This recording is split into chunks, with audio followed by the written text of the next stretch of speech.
that is also present today.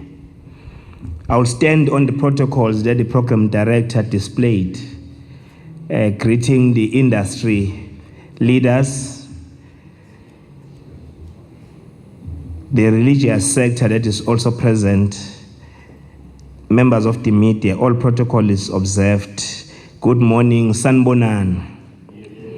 My special greetings go to our BRICS delegation, who took their time to come and be with us in South Africa, in KwaZulu-Natal, here in eThekwini. Welcome to our beautiful city. You must feel home when you are here. This is your home. It should be like what you experienced in Russia 3 weeks back when we attended Russia. Thank you very much. Greetings to our Deputy Minister of Trade, Industry and Competition, the daughter of the soil, Udadewethu, Honorable Nomalungelo Gina. Thank you for hosting this important engagement. Ngifisa ukukhuleka kumakhosi asendlunkulu akhona phakathi kwethu, the traditional leadership that is also present today.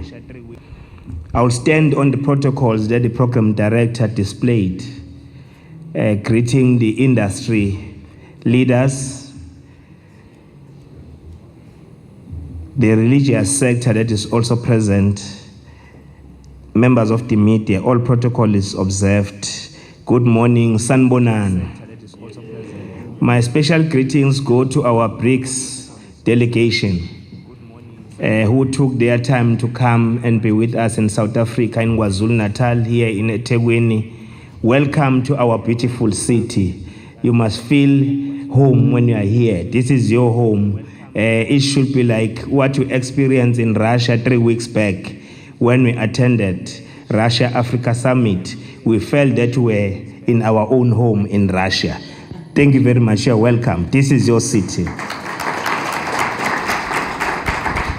Ladies and gentlemen, as the leadership of the eThekwini municipality, we would like to extend our most warmest welcome to everyone. On behalf of the people of eThekwini, this beautiful city, we wish to express our gratitude to the organizers of the BRICS Summit for ensuring that the city of eThekwini plays an integral part in preparation for the heads of the state meeting. We say this because we have played host to numerous engagements for BRICS countries, including, among others, the Health Ministers Meeting, Women's Business Alliance, and Urbanization Forum. Since that today, we are also hosted by our Deputy Minister to this gathering.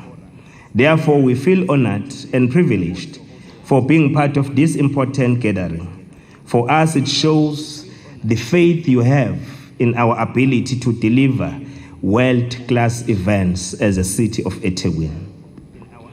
I'm saying this because we are still preparing ourselves to go and receive one of the biggest accolades, where our ICC have done the same thing that we normally do every year, just to hoop all the awards as the international destination of events and major conferences in Africa. It also befits its name. It is named after the first Peace Nobel Prize winner, Chief Albert Luthuli Mvumbi Luthuli, who was also the president of the ANC. Therefore, this gathering gives us an opportunity to interact with all businesses that are present today. The meeting today and site visits to various key economic zones set for tomorrow present an opportunity for us to showcase the city as a destination of choice for investments. During these visits, you'll realize that as a city, we have been working tirelessly to rebuild that was destroyed during the April 2022 floods. Because of the sterling work we have done, businesses are continuing to expand and bring in new investment, Honorable Deputy Minister, into our city.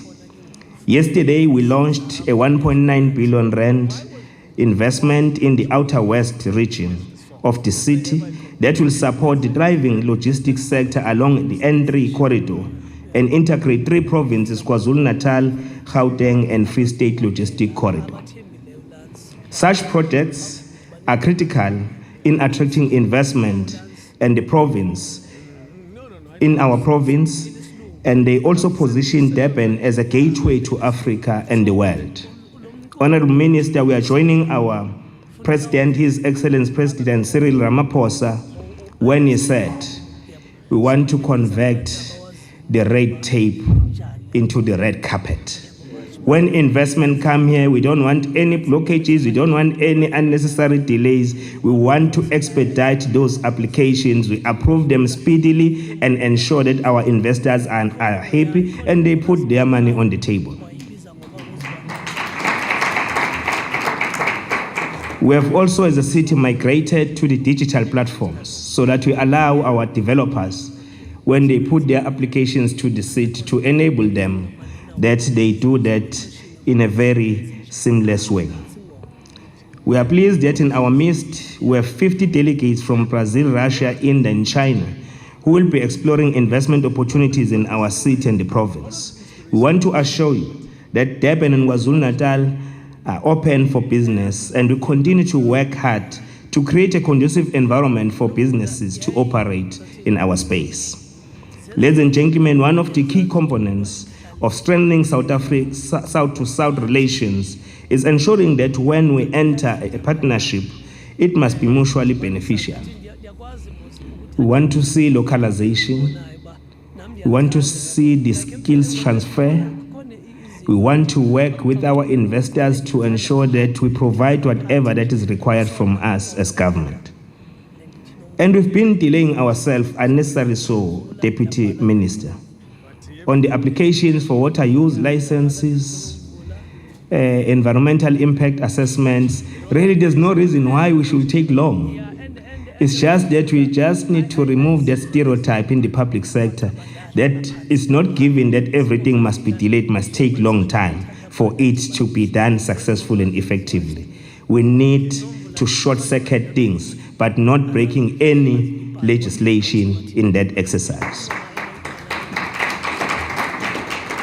As part of changing the status quo and dismantling the unjust system that has been seen nations in perpetual struggle to end poverty and underdevelopment, let us use BRICS as a catalyst for a new world order. In this regard, we must be forthright about our ambitions to create a just and equal global community.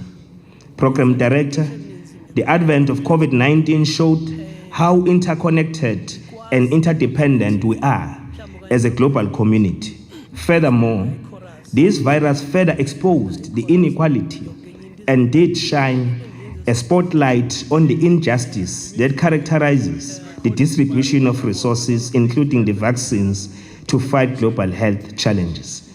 So we need to work together. BRICS present the opportunity even to us as Africa to unite. Africa must unite. Working with the BRICS countries, we can turn the tide around.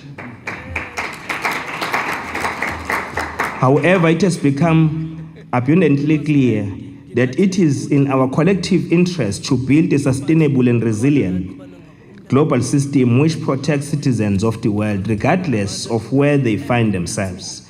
BRICS provides a platform for the global South countries to chart a new path towards a more caring and peaceful world. It is our hope that following this visit, there will be a better understanding between BRICS partners and we'll begin to see an expansion of investment opportunities across the board. As a mayor of this beautiful city, we are open to all our delegates. We can arrange special meetings, urgent meetings at night, early in the morning, during the day, as long as you'll come here and invest the resources at your disposal. In conclusion, we have no doubt that you are going to enjoy your stay in our beautiful city, and please spend your money whilst you are going around. During your downtime, you should take time to experience the warmth of the people of eThekwini and their warm welcoming and their hospitality. With those few words, you are all welcome, ladies and gentlemen. I thank you.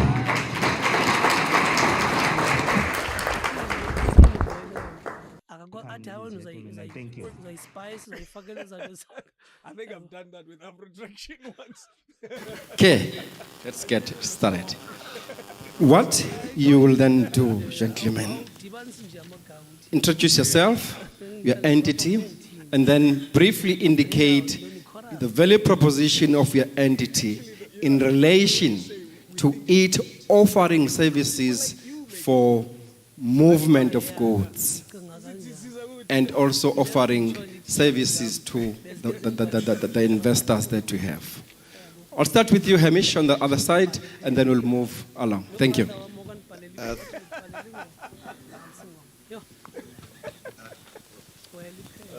How's that? Okay, no, that's better. No, thank you so much, Sisha, and I know that you need me to be quick, but I'm just going to quickly go back to what you mentioned about the multimodalism. Dubai Trade Port as a concept came about 24 years ago as South Africa was emerging sort of out of isolation and into the World Trade Agreement, and we were, the province of KwaZulu-Natal was looking at what kind of infrastructure and what kind of responsiveness was needed to compete in global supply chains, which had changed dramatically from the time that South Africa had been an inward-looking economy, in short. And essentially what we found was that the need was for multimodalism. Fast movement of goods, just-in-time production, components being manufactured in multiple different locations coming through to final product. So in order to compete in that and in order to be a competitive destination, you needed to have equal competitiveness in port, road, rail, and air. And we really focused on the air component because our project started primarily as an airport relocation, but we put a particular focus on the air cargo element of that location because that drove the industrial and manufacturing. So to this day, I mean, to take you to now, we've been a cargo terminal operator at Dubai Trade Port for the last 13 years. With success, we haven't lost a piece of cargo in that time. We took some very good best practice advice from around the world, and we established a terminal that was a one-stop shop, and from day one has always been a one-stop shop. So entry into KwaZulu-Natal, which is entry into South Africa, it's an international airport. You will have all of the regulatory services under one roof as the cargo arrives. Border control, SAPS, your health services, SARS. So we almost changed the face of the way the air cargo industry had been operating to that date in KZN. And I think in terms of, you're asking about gateways, that's the value we seek to bring to the broader Durban and the broader KZN economy, is that high value, high quality, low cost air cargo gateway environment. And how we do that is by working, obviously operationally, we've been doing it a long time now, and I think we're always trying to innovate and look for new markets, but we also work with the airlines, very importantly, to try and grow the airline footprint because they are the ships of the air, so to speak. They carry the cargo. And then I think I'll just finish with we haven't just stopped there, but obviously we've made the zone surrounded by industrial and other activities so that we can stimulate manufacturing and other investment to complement the cargo element as a special economic zone. Thanks, Hamish. We'll then move on to Richards Bay ITZ CEO, Mr. Tabani Zulu. Thank you very much, Babungamu. Thank you very much, DM. Protocol observed for this session. I think the context is quite important, that part of our establishment as a special economic zone, it's also to assist with the economic growth for the region, for the province, as well as for the country. Earlier on, you've just had a very good case study that reflects the value proposition that we at Richards Bay, as a strategic location geographically within KwaZulu-Natal, can be taken competitive advantage of by potential investors and investors that are already operating within the zone. Where is the value for the existence of those investors within our zone? Mainly relates to the port of Richards Bay, which is a very strategic port in KwaZulu-Natal over and above the Port of Durban. Our strategic relationship with Transnet, which is tasked with the management of the port, has made the attraction of investors very easy, but also easy to do business with Richards Bay. This is one of the deep sea port, and that will also indicate how the transportation of goods and services will be easier when you operate within our zone, and we have seen that with the current operators.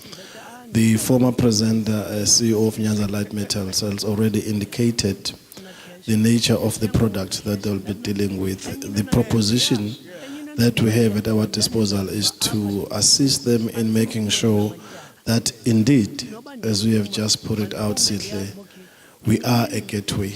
And now we are different markets. We are a gateway to the SADC region.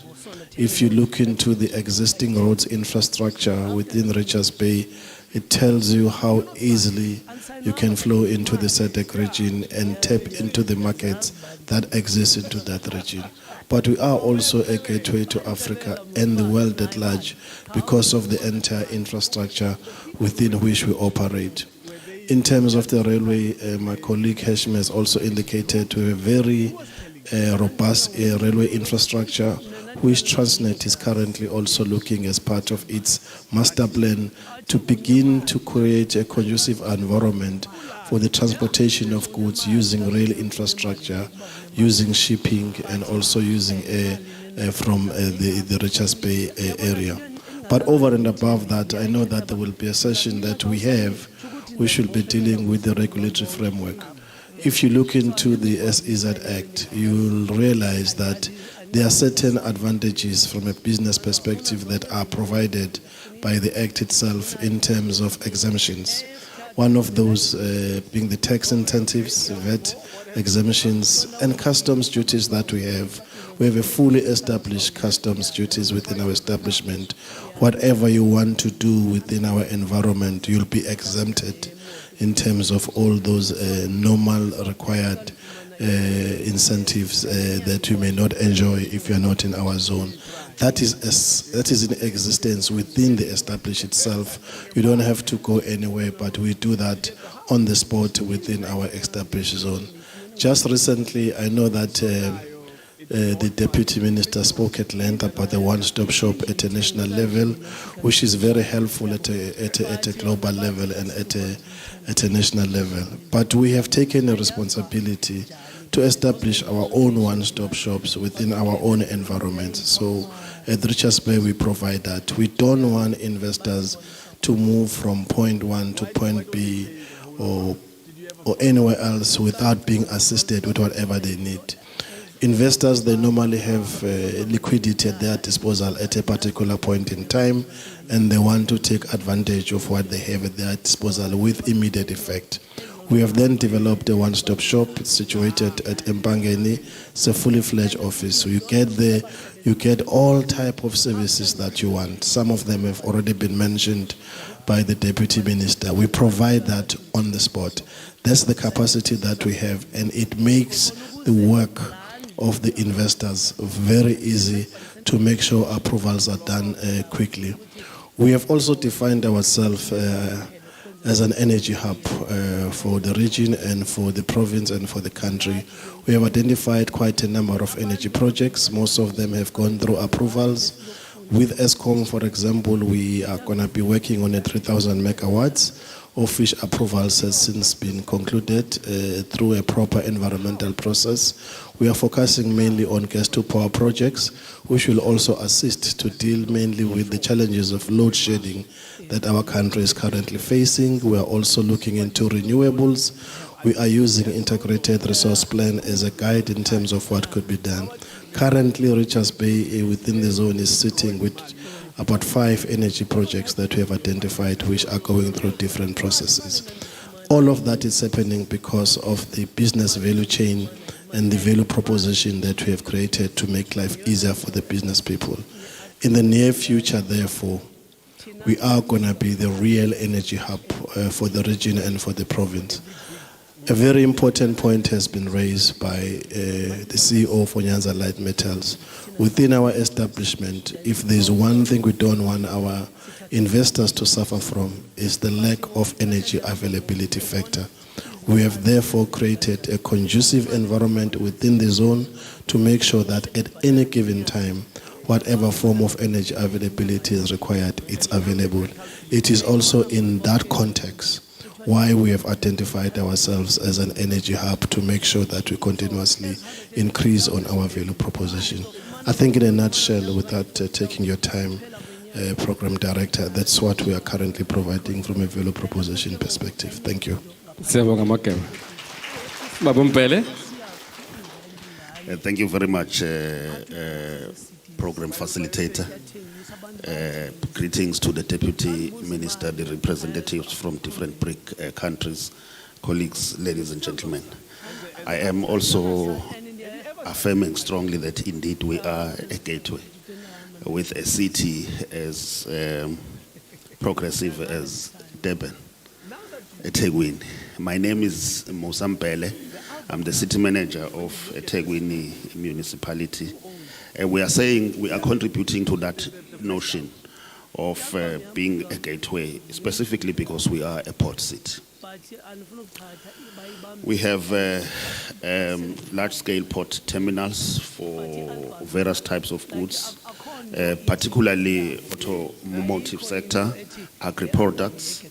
Majority of all produce from the central part of the country are exported through Durban, right? And also we have bulk liquids and petrochemicals, plus other break bulk products.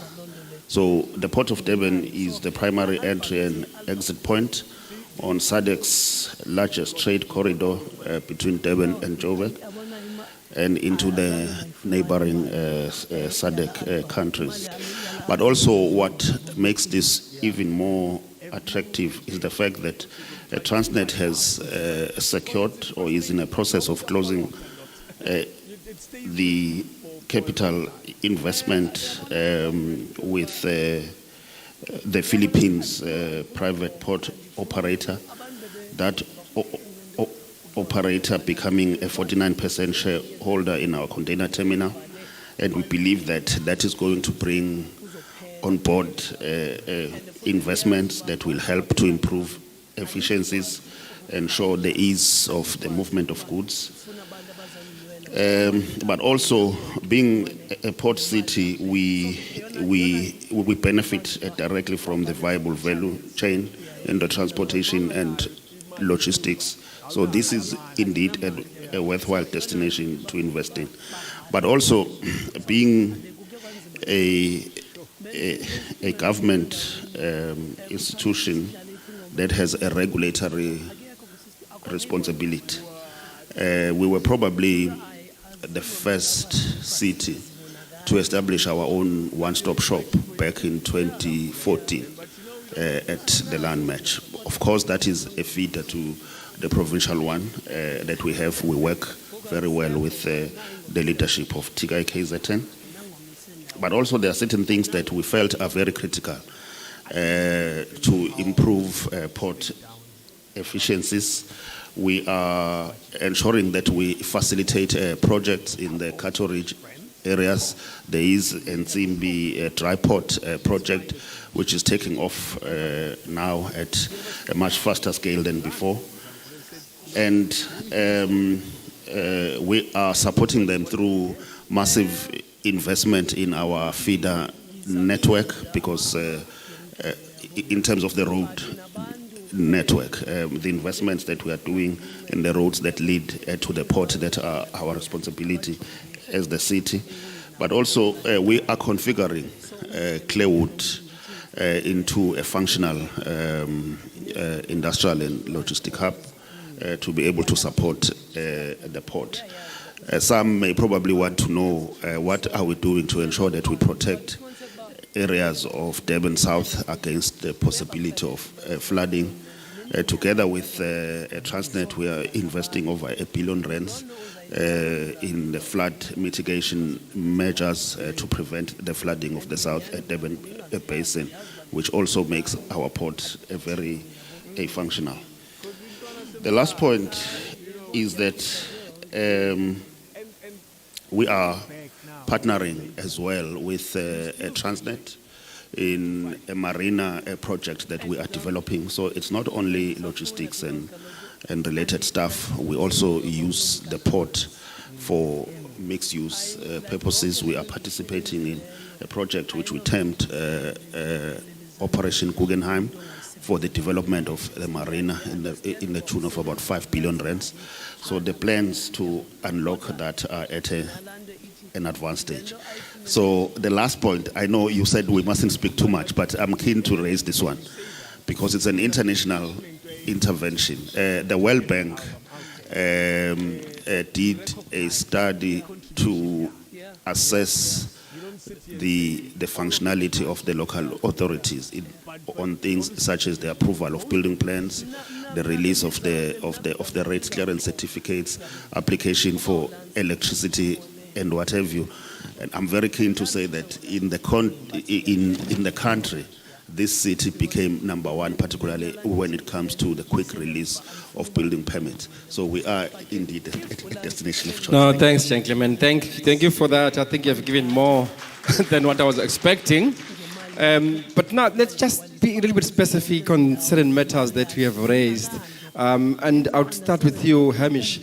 Air cargo and movement of goods from your area. As an interested and investor in your site, can you tell us about issues of safety and security of goods moving out of your area? And what operational efficiencies, mechanisms, and initiatives have you put in the Durban Trade Port to ensure that goods are safe, but also they can move just on time? Because you indicated that we have positioned that particular SEZ for the high-valued goods. Thanks, Ishle. And yes, I mean, I think I'll make the comment to start that that's one of the great advantages of KZN, the way we set up, is that you have Richards Bay, which has a particular focus on industries that it looks at and attracts, and heavy industrial and gas and manufacturing.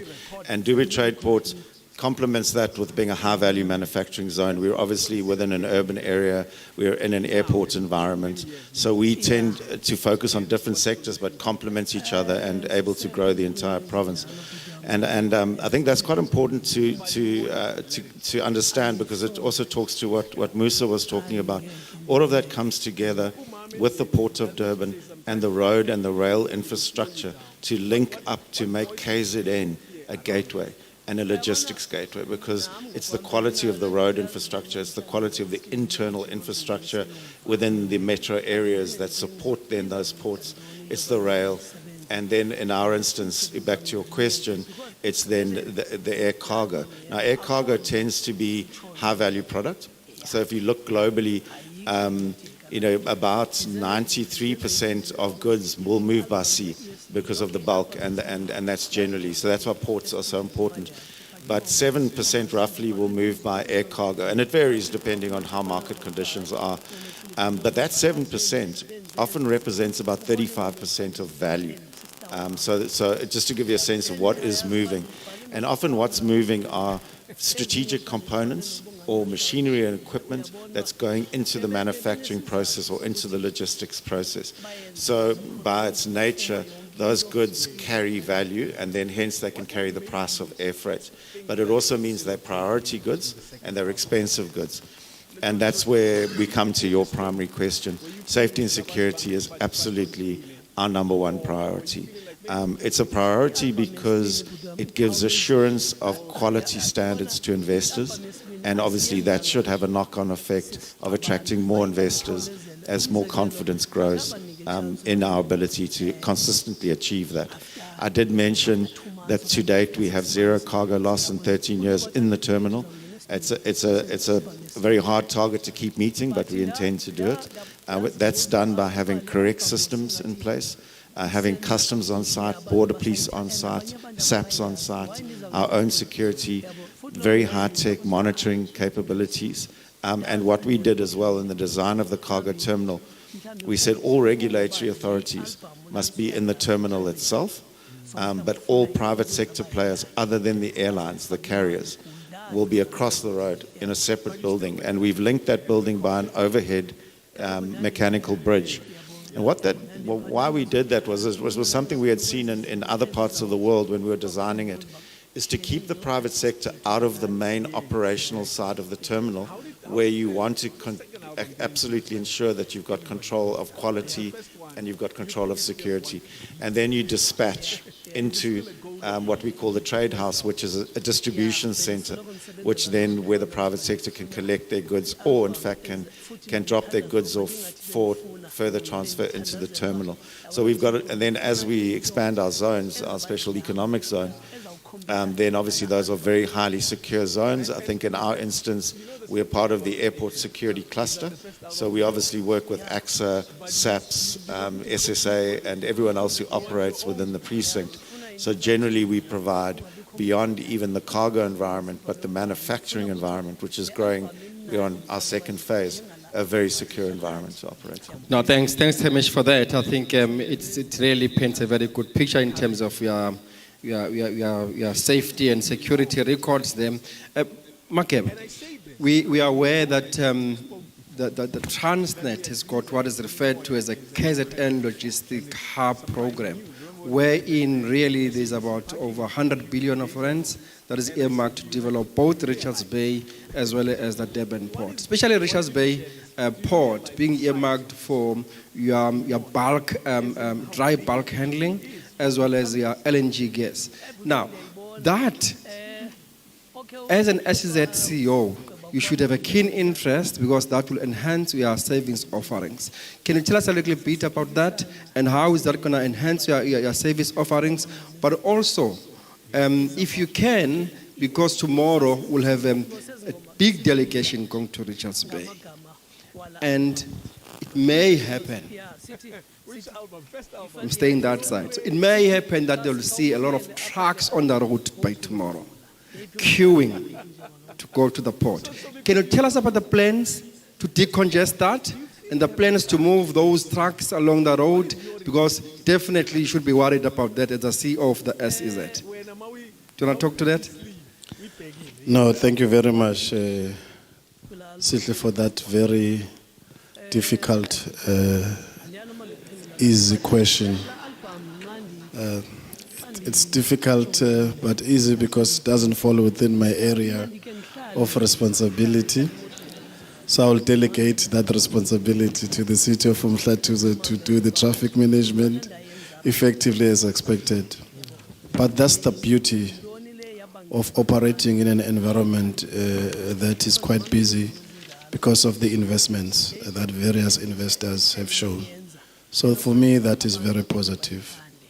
What needs to be done going forward, which I'm very happy that my colleagues from Transnet, from Umhlathuze municipality, we are working on a transport plan as part of our strategy to make sure we improve on the demand that has increased.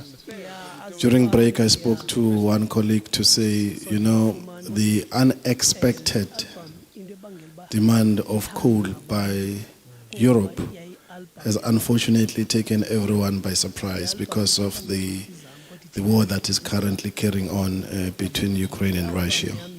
But also because there are global trends on how energy should be revisited and be undertaken. That has increased the demand. Unfortunately, the plans that were taking longer to be implemented needed to be sharpened and shorten the process of doing that. That's what Transnet is doing together with ourselves. We have an MOU with Umhlathuze municipality from a traffic perspective management to assist us, and also with Transnet to make sure that we put a plan that will effectively handle the demand of transportation of goods and services to the SADC region, to Africa, and also to the world at large. What is exciting, though, is that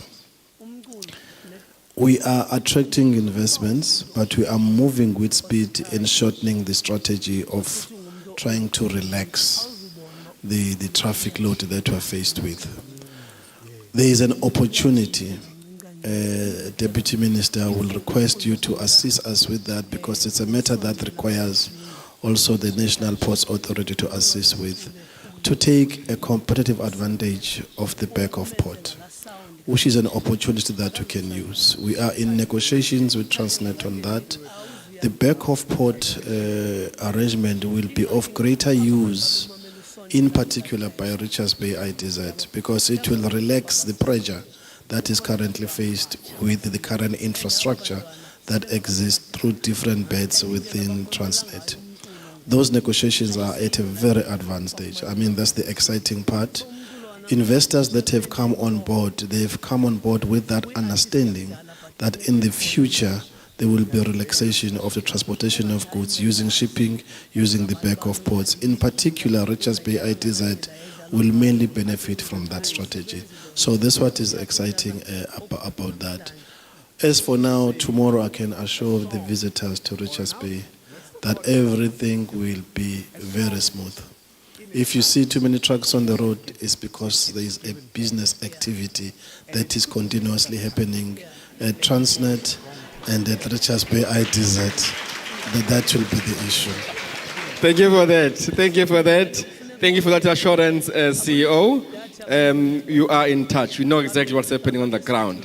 Now, Babumpele, you are the leader of economic powerhouse of this province. The Tegwini contributes about almost 59.9% of the GDP of the province, with diverse economic sectors, from manufacturing to tourism.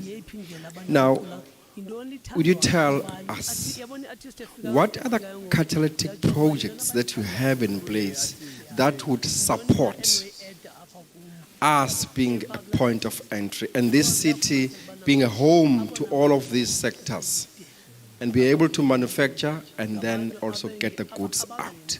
So what are the key catalytic projects, be it infrastructure projects, logistics projects, warehousing, and so on, that you have in place as a city to enhance that kind of hub, as it were?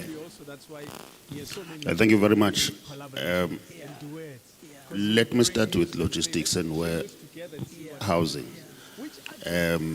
We have a strategy that comes out of our spatial development framework to locate projects of that nature along major transportation routes, main corridors, and the nodes that are linked to those corridors. So we have a number of those that are lined up. One in mind is the one next to Korobrick. Right. It's a big investment that is meant to ensure that warehousing becomes easy in the city, and it's located close to River Horse Valley, which is a precinct that is dedicated for that particular purpose, linked to the N2 route. But specifically to ensure the ease of the movement of goods, we are busy upgrading M7 and 2 interchange. So all those projects are already out on tender to be able to ensure that we start with that particular route. That is the route that goes straight through to the port. We are introducing additional lanes there, and we are ensuring that the movement of the cargo becomes easy. But that is not detracting from what Transnet and other people are doing to move cargo from the road to the rail. But it's just to compensate that, because you are not going to move it completely out in a short space of time. So you have those kind of projects in pursuit of the implementation of our freight strategy.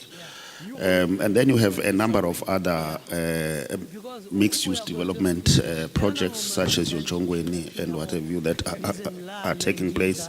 The Keystone, which the Deputy Minister knows very well, is currently sitting at over 70% in terms of occupation, in terms of occupancy of that particular precinct, is a warehousing and logistics precinct, and we are continuing to also support them with infrastructure as well.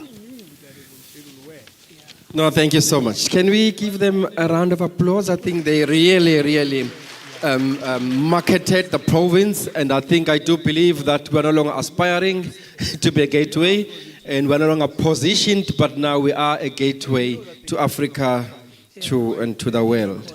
Now, I would like to open up now. You're aware that I briefed you a little bit what you might expect from me. Now, I didn't brief you what you might expect from the audience. So don't blame me. You have to blame them when they ask you difficult questions now, all right? You are open. Can we take few questions from the audience in terms of what they have been telling us about and any other specific questions of interest to you? CEO of the Richards Bay IDZ, CEO of Dubai Trade Port, and the leader of the city manager, Mosambele. Let me see by show of hands. We'll take a first 3 set of hands. I had a question about energy, but I didn't want to ask you because you said that the Transnet is not, that traffic in there is not yours. So then I'm going to say again, energy is not yours. But let's see, hands. There is one hand there. See, guys, was too good. Okay, can we take that hand? Who's helping me? If you can just indicate who we are directing the question to, I am exempted. The 3 gentlemen will answer. Sanbon, my question is directed to Pemba Ngamabele. My name is Batlem Konamzi. I represent a company called Ndonga Investments. The question is directed to you. I heard you talking about economic zones that include areas like Claywood and other areas as well. Now, being a person who resides in rural areas, is there a specific plan to have rural areas also included in that project that you earlier mentioned? Thank you.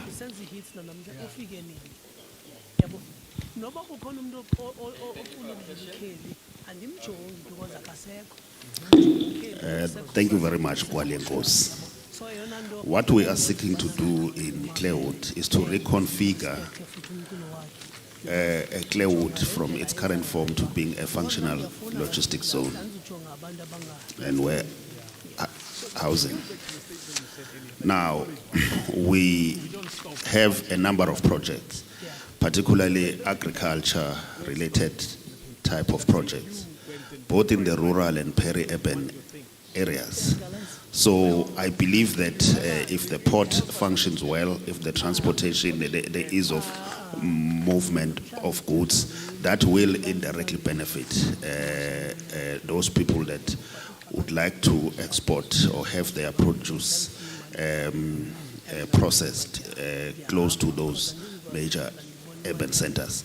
I can't draw a direct link between Claywood and the rural areas other than telling you in an indirect way. Thanks, Gwal. Okay, thank you. Ladies and gentlemen, there's just one question this side. I think, yeah. Thank you, Queen. I don't see any other. There's another question there, okay. If I can have a mic also this side. That question. So we go 1 and 2 before we answer. Can I see now? Okay. So our Chinese knows, right, that we're more concerned it's one thing about the safety in Natal. I know the Durban it is the very good situation in the South Africa. It's the lower crime case. But in few months ago, we still heard some news. it's for the security side. The people, they burn the stores like that. That's first thing, okay. Second thing is, okay, I know the city you want to present, you are the Durban to the world. But in this stage, most visit, which come from China or come from any country, most visit, they are through the Chinese way, and they fly to the Cape Town. How you get as small as possible visit can come in through to the Durban, because the Durban also have the very good beach and it's warm water. So how we can using this natural condition and to increase the tourism business. Thank you very much. Two questions. Security, safety and security, and the issue of, I think, tourism. I think you can handle that to the road development program. Hamish, let's start. Thank you very much. We have long recognized that crime is a serious threat. And for us to become an investment destination of choice, we needed to think seriously about programs to ensure that we deal with crime. And we can't any longer say we will pass the buck and say that is the mandate of SAPS. We understand that to deal with the problem of crime, we have to also play our own role as a city. We have to mobilize communities around the community policing forums, which we do in partnership with SAPS. But more recently, we have appointed over 400 Metro Police, and they are now undergoing training, and we are seeking to ramp that up to 1,000 more, in keeping with what our SAPS counterparts are doing. But over and above that, we have programs, the Blitz programs, where we identify areas of high crime concentration. The CBD becomes that particular kind of a target. If you live around Durban, you will see that there is police visibility, there are intensive raids that we do to try to identify and flush out criminals. But over and above that, to deal with the problem of crime, you can't only use policing, but we are also creating opportunities for people to participate in sports, for people to be engaged in small business opportunities to keep them away from crime. Thank you for that. Mr. Esken, can you handle the second one? Yeah, no, thanks, Sishle. So I think it's very well recognized that KwaZulu-Natal and eThekwini Durban have a fantastic tourism offering that really is very diverse and can and does appeal to a massive international market. And one of the challenges that was recognized, it was actually one of the reasons that started to drive the relocation of the airport originally, is accessibility. It's people being able to come here easily and affordably by air, because generally tourists come by air. Post-completion of the airport in about 2012, in fact, KZN was the first province to set up what's known as a Route Development Committee. Essentially, it's a committee of interested stakeholders that come together to drive new international and regional air services to and from King Shaka International Airport in our case. So, for example, we work very closely with AXA. AXA are a key partner of ours. We co-developed the airport together. Obviously, it's in our interest as a cargo operator, and it's in their interest as a passenger operator to stimulate, the air business.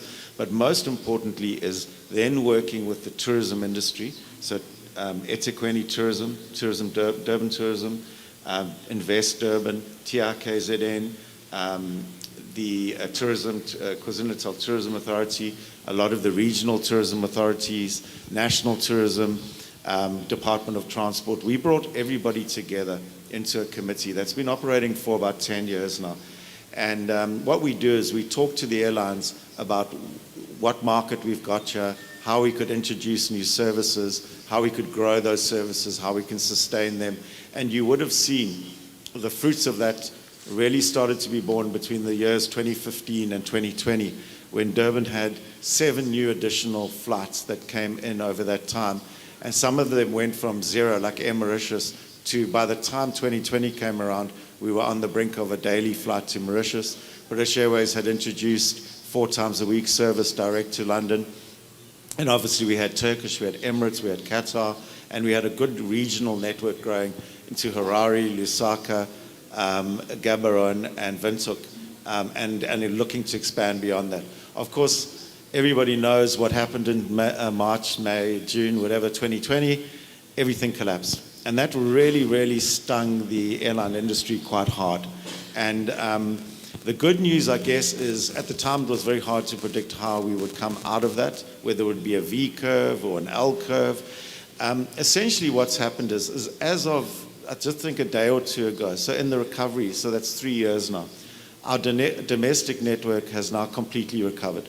The most recent being the route to George, which opened, I think, or will open this week. We've re-established Lusaka, we've re-established Harare, we're working on the remainder of the regional routes. Emirates are back on a daily basis, Turkish are back, Qatar are back, and so we've seen that success take a knock. Now we're rebuilding, and we're re-strategizing as to how we not only just re-establish the network we had pre-COVID, but then how do we grow that into markets. And I think the exciting one, obviously the Chinese market in particular, is hugely exciting. And Cathay did announce that they would be looking at a Hong Kong, Durban Sunday flight to start to open up that market. It's been our biggest challenge, is opening up the Far Eastern market. And I think if we can open up that market and create more accessibility, we're going to be able to exploit those opportunities that you were mentioning. Sure. No, thanks for that. I think that was very comprehensive. Last question for this panel. Good afternoon, everyone. I would like to greet a program director and our panel sitting in front of us. My name is Royal Majesty Nosipho Mthembu Ajay. I'm from the Freight Logistics South Africa. My questions, it goes straight to Ibele from eThekwini Municipality. Sir,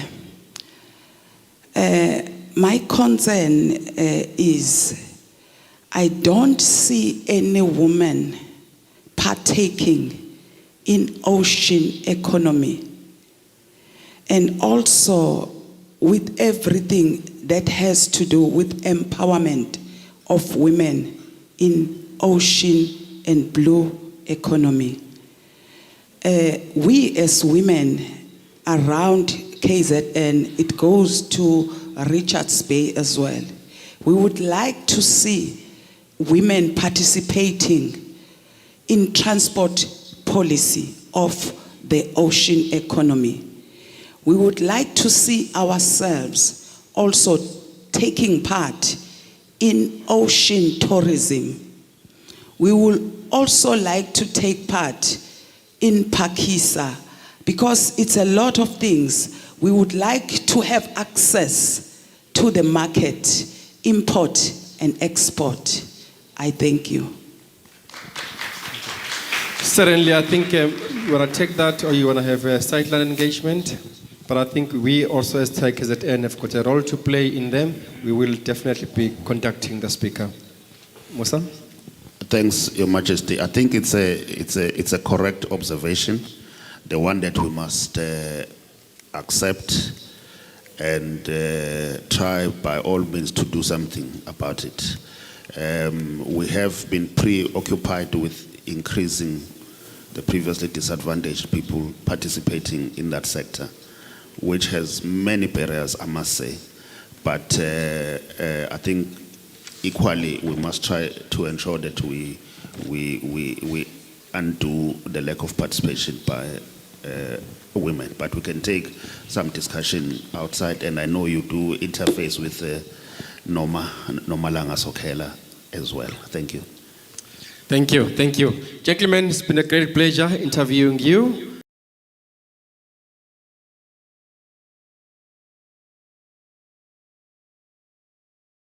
Thank you, Program Facilitator.